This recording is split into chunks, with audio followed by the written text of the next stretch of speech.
Hema committee റിപ്പോർട്ടുമായിട്ട് ബന്ധപ്പെട്ട് ഒരുപാട് വാർത്തകൾ നമ്മൾ കാണുന്നുണ്ട്. സത്യം പറഞ്ഞാൽ TV ഓൺ ചെയ്ത് കഴിഞ്ഞാൽ അല്ലെങ്കിൽ സോഷ്യൽ മീഡിയ ഓപ്പൺ ചെയ്ത് കഴിഞ്ഞാൽ ഈ ഒരു വിഷയമായിട്ട് ബന്ധപ്പെട്ട വാർത്തകൾ നമ്മൾ ഇപ്പോൾ ഏറ്റവും കൂടുതൽ കണ്ടുകൊണ്ടിരിക്കുന്നത്.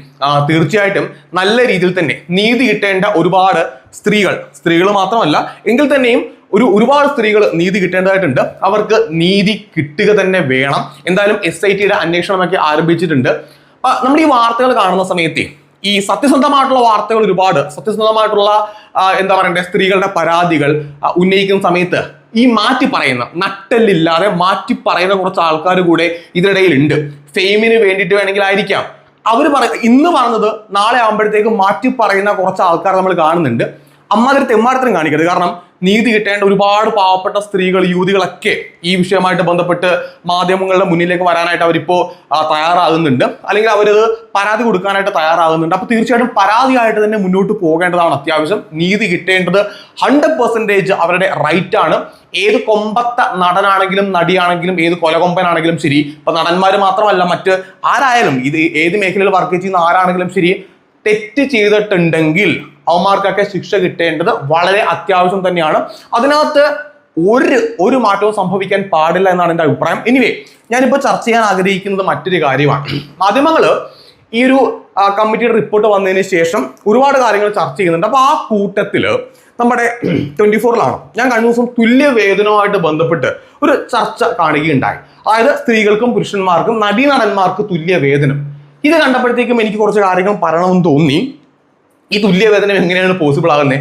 വിവരം കെട്ട ഒരു പ്രസ്താവനയായിട്ടാണ് ഈ തുല്യവേതനത്തെ പറ്റി എനിക്ക് പറയാനായിട്ട് തോന്നുന്നത്. കാരണം എങ്ങനെയാണ് ഇപ്പോൾ ഒരു സിനിമയിൽ അഭിനയിക്കുന്ന എല്ലാവർക്കും അല്ലെങ്കിൽ നായകന് തുല്യവേതനം എന്ന് പറയുന്നത് പോസിബിൾ അല്ല.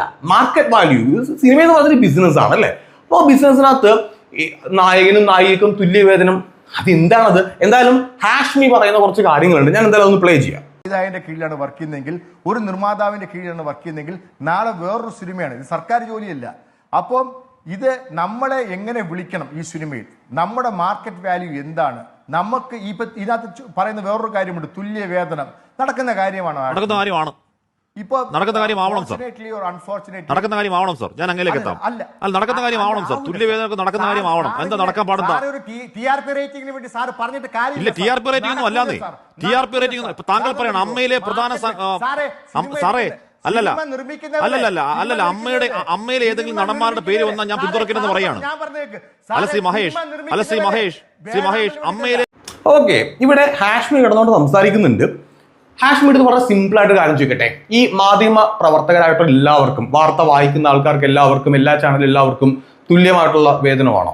എല്ലാവർക്കും ഈക്വൽ ആയിട്ടാണോ ശമ്പളം കൊടുക്കുന്നത്? എനിക്ക് അവരുടെ ശമ്പളം അറിയില്ല, എങ്കിൽ തന്നെ ചോദിക്കാമല്ലോ. നിങ്ങൾക്ക് എല്ലാവർക്കും ഒരേ ശമ്പളമാണോ? മാധ്യമ രംഗത്ത് പ്രവർത്തിക്കുന്ന എല്ലാവർക്കും ഈക്വൽ ആയിട്ടാണോ ശമ്പളം കൊടുക്കുന്നത്? ആണെങ്കിലാണെന്ന് പറയാം. ഇപ്പോൾ ഒരു സിനിമയിൽ അഭിനയിക്കുന്നത്, ഇപ്പം മാധ്യമ രംഗത്തെ കാര്യങ്ങളും സിനിമയിൽ അഭിനയിക്കുന്നതും ഒരുപാട് വ്യത്യാസമുണ്ട്.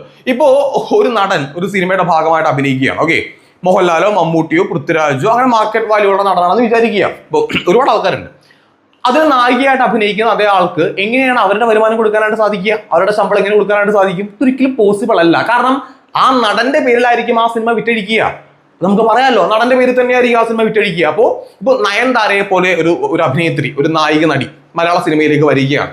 അവരുടെ മാർക്കറ്റ് വാല്യൂ ഭയങ്കര ഹെവിയാണ് അല്ലേ? അപ്പോൾ അവരുടെ പേരിൽ ആ സിനിമ വിറ്റഴിക്കുമ്പോഴത്തേക്കും അതിനകത്ത് അഭിനയിക്കുന്ന ആ നായകൻ നടന് മേ ബി അവരെക്കാൾ ചിലപ്പോൾ ശമ്പളം കുറവായിരിക്കാം. ഇത് അബ്സല്യൂട്ട്ലി ഈ ഒരു കാര്യത്തിനകത്ത് വളരെ, ഇപ്പോൾ ഏത് നടിയായാലും കൊള്ളാം. ഇപ്പൊ പണ്ട് എനിക്കൊന്ന് പാർവതി കണ്ടാത്ത ഇതിനെപ്പറ്റി സംസാരിച്ചിട്ടുണ്ട്, തുല്യവേതനം. ഇപ്പൊ ഹാഷ്മി കിടന്നുണ്ട്. അത് ആ മഹേഷ് എന്ന് പറഞ്ഞ നടൻ പറഞ്ഞത് വളരെ കറക്റ്റാണ്. കാരണം TRP റേറ്റിംഗിന് വേണ്ടിയിട്ട് 2 ഡയലോഗ് അടിക്കുമ്പോഴത്തേക്കും തുല്യവേതനം നടക്കണം സാർ, നടക്കും, അത് നടത്തിക്കണം എന്നൊക്കെ പറഞ്ഞു കഴിഞ്ഞാൽ ഒരു കാര്യം ചെയ്യുക, ഹാഷ്മി നാളെ സിനിമ നിർമ്മിക്കുക, അല്ലെ 24 ചാനൽ സിനിമ നിർമ്മിക്കുക. എന്നിട്ട് അതിനകത്ത് അഭിനയിക്കുന്ന എല്ലാ നടന്മാർക്കും നടിമാർക്കും തുല്യവേതനം കൊടുക്കുക. ഇപ്പോൾ മമ്മൂക്ക, ലാലേട്ടനെ പോലെയുള്ള ആൾക്കാർ, അവരുടെ നമുക്ക് 2 പേരുടെ കാര്യം എടുക്കാം. അവർക്ക് ഇപ്പോൾ ഒരു 10 കോടിയോ 8 കോടിയോ ആണ് അവരുടെ വരുമാനം എന്ന് വിചാരിക്കുക, അവരുടെ ആ ഒരു സാലറി എന്ന് വിചാരിക്കുക.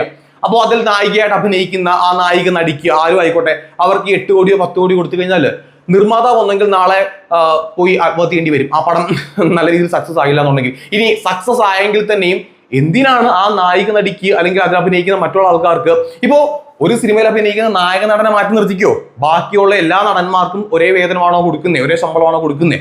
അത് പോസിബിൾ അല്ല. ഇത്രയേ ഉള്ളൂ, വളരെ സിമ്പിൾ ആണ്. മാർക്കറ്റ് വാല്യൂ അനുസരിച്ച് പ്രേക്ഷകര് ആ സിനിമ കാണാൻ വേണ്ടി വരുമ്പോൾ ഇന്ന നായകൻ, ഇന്ന നായിക, അല്ലെങ്കിൽ ഇന്ന നടൻ, അല്ലെങ്കിൽ ഇന്ന നടി, ആ ഇഷ്ടം അനുസരിച്ച് മാർക്കറ്റ് വാല്യൂ കൂട്ടിയെടുത്ത് കഴിഞ്ഞാൽ വേതനം കൂട്ടാം. ഇപ്പോൾ നടനോ നടിയോ ആരും ആയിക്കോട്ടെ, അവർ ആദ്യത്തെ സിനിമയിലോ 5ാമത്തെ സിനിമയിലോ 10ാമത്തെ സിനിമയിലോ അഭിനയിക്കുമ്പോൾ അവർ വാങ്ങിച്ച ശമ്പളം ആയിരിക്കില്ല അടുത്ത സിനിമയിൽ വാങ്ങിക്കുക. അവരുടെ സിനിമ ഹിറ്റ് ആകുമ്പോഴത്തേക്ക് എന്ത് ചെയ്യുക, അല്ലെങ്കിൽ പ്രേക്ഷകർ കൂടുതലായിട്ട് അവരെ ഇഷ്ടപ്പെടുന്നുണ്ടെങ്കിൽ അവർക്ക് അവരുടെ സാലറി കൂടുതലായിട്ട് ചോദിക്കാം. അത്രേ ഉള്ളൂ. ഇത് വളരെ സിമ്പിൾ ആയിട്ടുള്ള ലോജിക്കാണ്.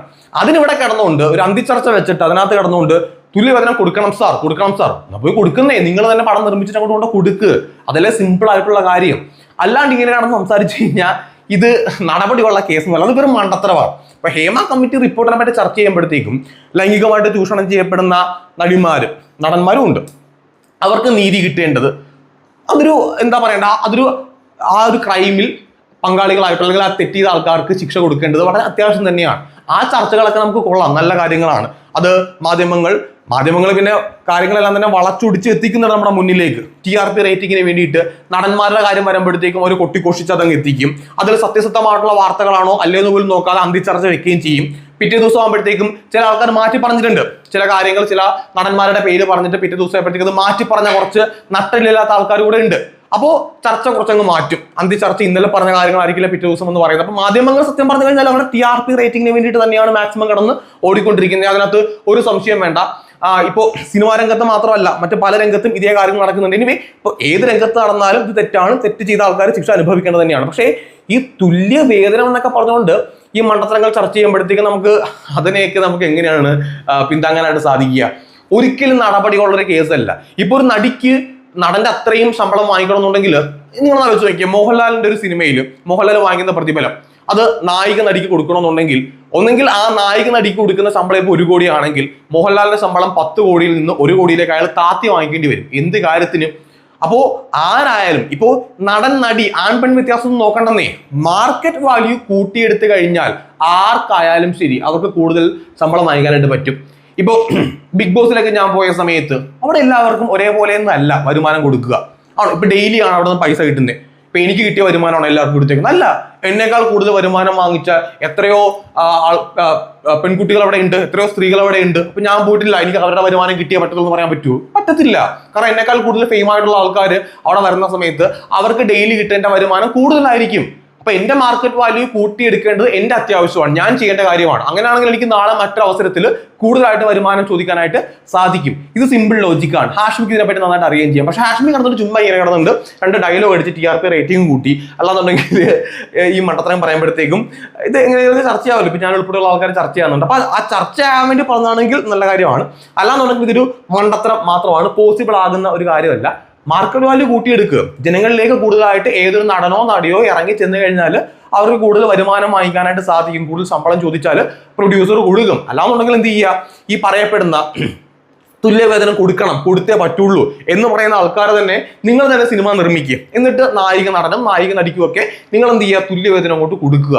അല്ലാണ്ട് ഇത് പോസിബിൾ ആകുന്ന ഒരു കാര്യമല്ല. അപ്പോൾ ഹേമ കമ്മിറ്റി റിപ്പോർട്ടുമായിട്ട് ബന്ധപ്പെട്ട് ഇനി ഒരുപാട് കാര്യങ്ങൾ പുറത്തു വരാനായിട്ടുണ്ട്. അതെന്തായാലും പുറത്തു വരട്ടെ. തെറ്റ് ചെയ്തത് ഏതവനായാലും കൊള്ളാം, അല്ലെങ്കിൽ ഏതവളായാലും കൊള്ളാം, അവർക്ക് ശിക്ഷ കിട്ടേണ്ടത് അത്യാവശ്യമാണ്. കള്ളത്തരം, ഫേക്ക് ആയിട്ടുള്ള വാർത്തയായിട്ട് വരുന്നത് അത് ഏതവളാണെങ്കിലും കൊള്ളാം, ഏതവനാണെങ്കിലും കൊള്ളാം, അവരെയും പിടിച്ച് പൊട്ടിക്കേണ്ടതും അല്ലെങ്കിൽ അവർക്കും ശിക്ഷ കിട്ടേണ്ടത് വളരെ അത്യാവശ്യമാണ്. അപ്പൊ നല്ല രീതിയിൽ ഈ കാര്യങ്ങൾ അവസാനിക്കട്ടെ. നമുക്ക് എന്തായാലും ഇനിയും കൂടുതൽ വീഡിയോസ് ഒക്കെ ചെയ്തു തുടങ്ങാം. ബൈ.